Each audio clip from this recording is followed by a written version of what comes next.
You.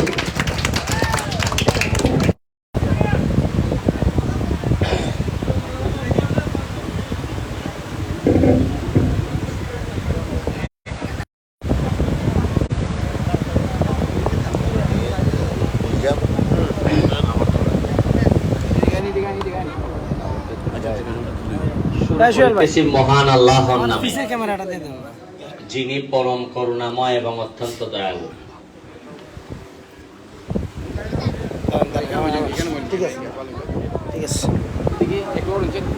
আশ্চর্য হবেন,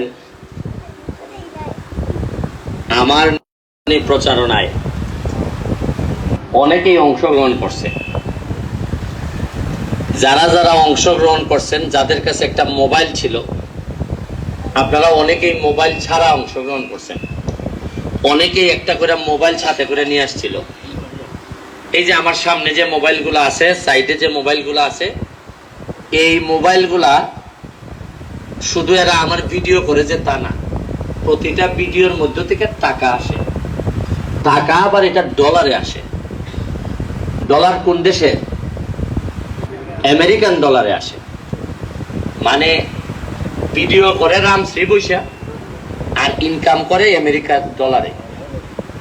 আপনারা আশ্চর্য হবেন, প্রায় এই 4 মাসে আমাদের এই পুরা এলাকায় শুধু মোবাইলে ভিডিও করে প্রায় $500,000 ইনকাম করা হয়েছে এই সোনারঘাট মাধবপুরের মাটিতে। $500,000 মানে প্রায় 5 কোটি টাকার মতো। এটাকে আপনারা আগে জানতা যে এই মোবাইলের ভিত্তিতে মানুষ খালি খরচা করে, এমবি ভরে, 300 টাকা ফ্লেক্সি লুট করে, কিন্তু এটা দিয়ে যে টাকা আয় কোন সময় জানছিলাম আমি? এবার উরুত্তা কি তার কোনো দাম নাই, কিনলো না উরুত্তা দেবে, উরুত্তাই বালাবে। আটটা যে তা বড় হয়ে গেছেন গা, এরা ঠিক নাই রে ভাই। আমার তো এরার মধ্যে ভবিষ্যৎ দেখি। আমি তো ভবিষ্যৎ দেখি উত্তর মধ্যে ছোট বাচ্চাদের মধ্যে, কারণ আমি আমার মধ্যে ভবিষ্যৎ দেখতে পাই না, কারণ আমার রক্ত তো দূষিত হয়ে গেছে। কারণ এরা এখনো আছে, এদেরকে নিয়ে এখনো স্বপ্ন দেখি আমি। আপনারা তো আগে জানতেন না যে ডলারে ইনকাম করা যায়, এখন সোনারঘাট মাধবপুরে ডলারে ইনকাম হয়। আপনারা আগে জানতেন না যে এমপি সাহেব 1,73,000 টাকা বেতন পায়, আগে জানতেন? আপনারা কি আগে জানতেন যে একজন এমপি সাহেব মাত্র 3 মাসে আমি 29 কোটি টাকা পাইছি? কোনদিন শুনছেন 3 বছরে 29 কোটি টাকা পাইছেন? আরে উন্নয়ন তো পরে, সবচেয়ে বড় উন্নয়ন হয়েছে কি আপনি জানতেছেন যে আপনি কত টাকা বরাদ্দ পাইছেন। যে 29 কোটি টাকা পাইছি, এটা আমার বাপের টাকা না, আপনাদের হকের টাকা। এটা বলতে আমার কলিজা একটুও কাঁপে না, কারণ এই টাকা মাইরা দেওয়ার ধান্দা আমি না, এই টাকা মাইরা দেওয়ার ইচ্ছা আমার না। হারাম আমার রক্তে ঢুকাইতে চাই না, কোনোদিন ঢুকাইতে চাইবো না, আর কোনোদিন ঢুকাবো না। দরকার হইলে এইভাবে আমি দুনিয়া ছাড়বো। আরে বাকি আছে তো খালি দুনিয়াটা ছাড়া। আমি কি জিনিস আছি, কি জিনিস ছিলাম, পরিপূর্ণভাবে আপনারা বুঝতে পারবেন যদি এইভাবে আমি ধারাবাহিকভাবে চলতে পারি। পরিপূর্ণভাবে বুঝতে পারবেন যেদিন আমার জানাজা পড়ে আমারে বিদায় দিবেন, সেদিন বুঝবেন যে কি আমি কইরা গেছি আমার এলাকার জন্য। জন্মের পরে যে জন্মস্থান পাইছিলাম, মৃত্যুর আগে এর চেয়ে ভালো জন্মস্থান আমি রেখে যাচ্ছি। এটা আপনাদের পরবর্তী প্রজন্ম বুঝবে যে কি আমি রেখে যাচ্ছি এই এলাকারে। যারে উঠানোর তারে উঠাইতেছি, যারে নামানোর তারে নামাইতেছি। আপনারা হয়তো অনেকে বলতে পারেন যে তারে নামাইতেছে কেন ব্যারিস্টার? আপনারা অনেক জিনিস জানেন না, আমি জানি। উনি যে রাইতে রাইতে কাটিং করে আমি জানি। আপনার সামনে তো উনি সুন্দর পোশাক পইরা বালা বালা মাত মাতে, কিন্তু আমার কাছে তো সব ইনফরমেশন তথ্য আয় না, এমপি দ্বারা আয় না। আমার ওসি জানায়, ইউএনও জানায়, এনএসআই জানায়, ডিজিএফআই জানায়, যত তদন্ত আছে। যারা রাইতের খাম করুন, রাইতের খামলা যারা আসুন, এরা তো আপনারা তো ঘুমতা হন, এরা তো জানে তাই যে রাইতের খামলা। তখনই আপনারা মাঝে মধ্যে সিগন্যাল দেওয়ার চেষ্টা করি যে আপনারা তাদেরকে উপরে উঠায়েন না, বরং যারা সৎ মানুষ, বরং যারা মানুষের কল্যাণে কাজ করে, যাদের মধ্যে তারুণ্য আছে, যে দিনে রাইতে দৌড়াইতে পারবে, তাদেরকে নেতা বানান। সোনারঘাটের মাধবপুরের মানুষ গত 50 বছরের ইতিহাস বাইয়া আজকে আমারে নেতা বানাইয়া আশা করি এটার ফসল পাইতেছে। প্রতি সপ্তাহে যেভাবে আমি বাড়ি দৌড়ে আসি, আপনারা চিন্তা করেন, উন্নয়ন তো পরে, এগুলো বাদ দেন। আপনারা যে এমপিরা যে দেখতে পান, এমপিরা যে এমপি সাপ টাকা লাগে না, আমারা যে সুমন ভাই বা সুমন, ছোট ভাই সুমন ডাকতে পারেন এবং যে ইচ্ছা আমার কাছে আসতে পারেন। আরে আগে 10 বছর ধরে তো দেখছি যে এমপি মানে একটা ফিসাবের সমান, তারও যাওয়া যায় না। চাইলা বাসলা চলা করে ব্যারিকেড দেওয়া, আর এমন উজনওয়ালা বেটান ব্যারিকেড দেয়, এরা তুই যাইতে সামনে।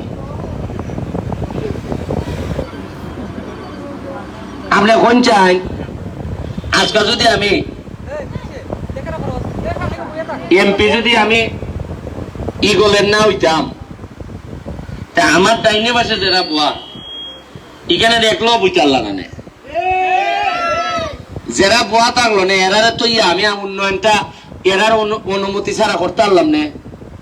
আর এরা অনুমতি দিল না, এরা যে তাই 10 বছরের নে, তারা যে তাই গিয়ে গেছে এইভাবে তুই চললো না, কিন্তু এলাকাটা সাফার করলো না।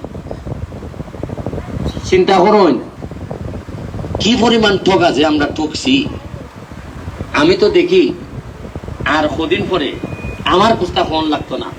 সাধারণ মানুষ যখন বুঝবো যে এত দিকে আমরা গান করিলি চিনরি, মাইরিয়া লুটপাট করিয়া পুরা গান করিলি শুন, এটা যখন আপনারা সামনে আইব, আপনি যখন নামাজও বইয়া বুঝবা যে এই মসজিদের টেকা মাইরে দিসলা, আপনি যখন মাদ্রাসাত গিয়া দেখবা এই মাদ্রাসার বরাদ্দ মাইরে দিসলা, আপনি যখন রাস্তাত গিয়া দেখবা এলজিডির খামের মধ্যে মাইরে দিসলা, আপনি যখন ফিআইআর খামের মধ্যে গিয়া দেখবা ফিআইআর মাইরে দিছুন, টিআর এর মধ্যে মাইরে দিছুন, কাবিকা মাইরে দিছুন, কাবিটা মাইরে দিছুন, তখন আপনারা যখন আমার আমলে আইসে যখন ভাগ্যা ভাঙ্গা দেখবা, তখন তার ভাইবা যে কি পরিমাণ লুটপাট আমরা রুফিতে হয়েছে,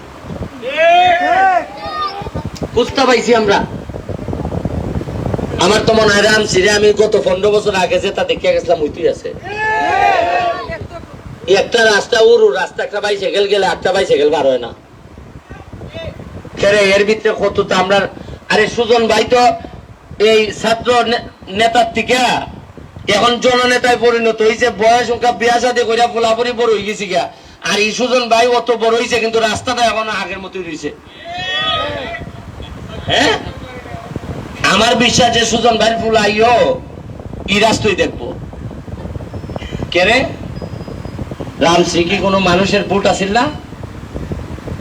আমরা অত বড় বড় স্বপ্ন দেখছি, অত বড় বড় কথা কইছি, কিতার লাগি আজকে আমারে ধরাই দিছেন এই একটা সাইনবোর্ড ধরাই দিছেন উন্নয়নের, ওই জন্য তার মধ্যে দাগাইল আছে রামশ্রী ঈদগাহ হইতে আশারগাঁ মাদ্রাসা ভোট কেন্দ্র পর্যন্ত রাস্তা মেরামত।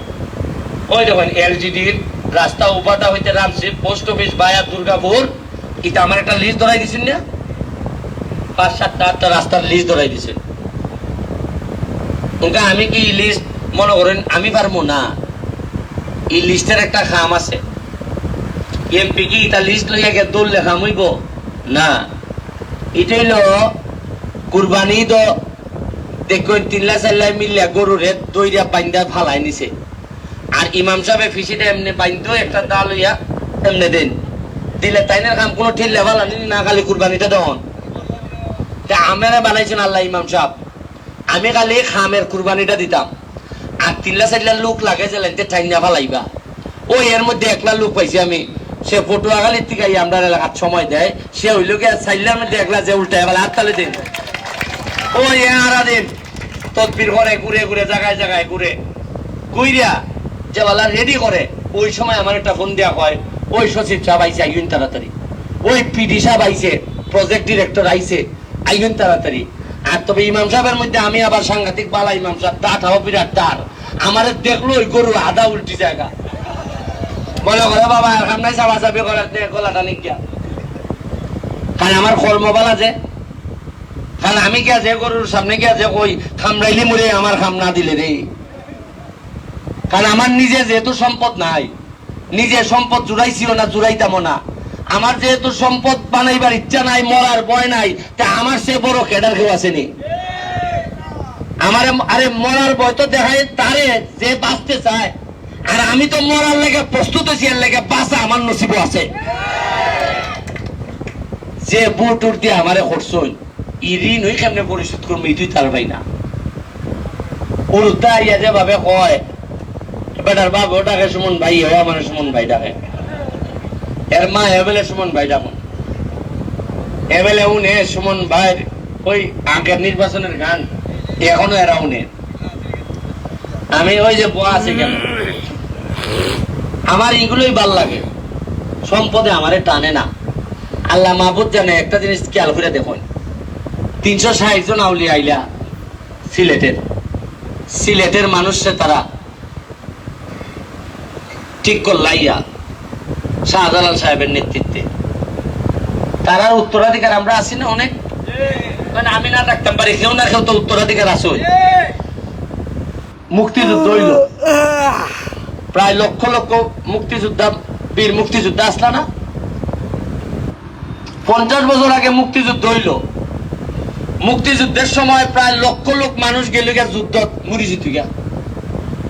এরা কি জানতো এরা বাঁচবো?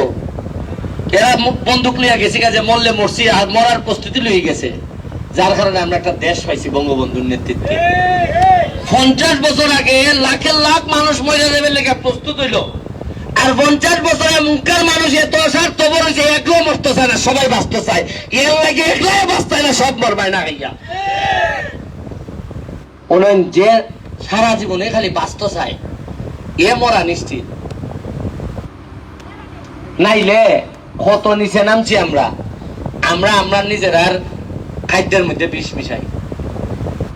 এটা আগে জীবনে হয়েছিল, ওকে আমরা বেঙ্গুন দিকে শুরু করে যা আছে এটা তার মধ্যে আমরা বিষ মিশাই খারে খাওয়াই, আমি খাওয়াই আমার বাতিজারে, আর আমার বাইরে খাওয়াই আমার ফুলারে খাওয়াইয়া। আপনি দেখুন বেশিরভাগ লোকের শ্বাসকষ্ট, আপনি জানেননি কি পরিমাণ রুগী বাড়ছে। আপনারা যে পরিবার এমনি তো কিছু চলতে পারবেন, কিন্তু যখন একটা অসুখ হয় টাকা টুকা দৌড়ানি লাগে, একটা অপারেশন ঠিক মতো করলে এই ফ্যামিলির তো রাখি যায়। আজকে আমার সামনে দেখুন 6টা ফুলা ফুরি কেনের মধ্যে, বাপে মারছে মারে, আর বাপ গেছে যে লোক, এখন 6 লই লিগে আমরা ফটো। এখন আমি এমপি হিসাবে কিতা করতাম কই, আমি তো এর গার্ডিয়ান, আমি তো আধ্যাত্মিক ভাবে নৈতিক ভাবে আমি এর গার্ডিয়ান। আমি যখন এমপি হয়েছি আমি স্পষ্ট কইছি, যার মা নাই তার জন্য বাপ আছে, যার মা বাপ কেউ নাই তার জন্য ব্যারিস্টার সুমন এমপি হিসাবে থাকবে। এটাই তো ঘূর্ণিঝড়ে গেছি গা 150 মতো মানুষের টিম, বরাদ্দ পাইছি মাত্র 90 ভাগ, বাকি টিম তো রয়ে গেছে। কেমনে দেওয়া? এর মধ্যে কত ধরনের 2 নম্বরে আছে, এটা সহ্য করে আগাইতেছি। পড়ালেখার অবস্থা এমন খারাপ, আগে যাই না পড়ালেখা, টেকনিক্যাল এডুকেশন নাই। আজকে আপনারা আশ্চর্য হইবা, সাইফোর্স নামে একটা ইংলিশ ট্রেনিং সেন্টার আছে ঢাকা। আমার কি কপাল, এরা আইছে সোনারঘাট, এরা এখন সোনারঘাট মাধবপুরের 21টা ইউনিয়নের সকল টিচারদেরকে ট্রেনিং দিব। এরা চ্যালেঞ্জ নিয়ে আইছে যে এরা 6 মাস পড়াইলে পরে সোনারঘাট মাধবপুরের কোন ছেলে ইংলিশও ফেল করতে এরা দিত না। এটা এর লাগে একটা হাততালি দিত না। এরপরে ডেফোডিলস ইউনিভার্সিটি টেকনিক্যাল যেটা কলেজ, তারা আমার অফার দিছে যে সোনারঘাটে এরা একটা টেকনিক্যাল ইনস্টিটিউট খুলবো, আমি এরা হেল্প করতাম। কিতা এরা ওই যে আমরা বিদেশে যাই না, কোন ধরনের ট্রেনিং তো নাই, যার কারণে বেতন গিয়া হয় মাত্র 15 থেকে 20,000। ওইখান থেকে ট্রেনিং দিয়ে দিলে এরার বেতন হইব প্রায় 70, 80, 90